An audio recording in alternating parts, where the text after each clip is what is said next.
Hi guys, in this video I will show you how to turn airplane mode on and off on Windows 10 and Windows 11. What you need to do.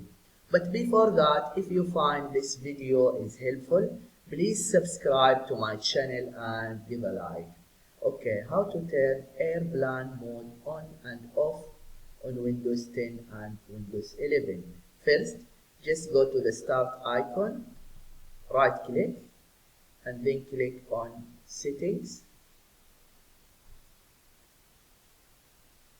After that, click on network and internet, and then in the left sidebar click on flight mode, and you see here flight mode,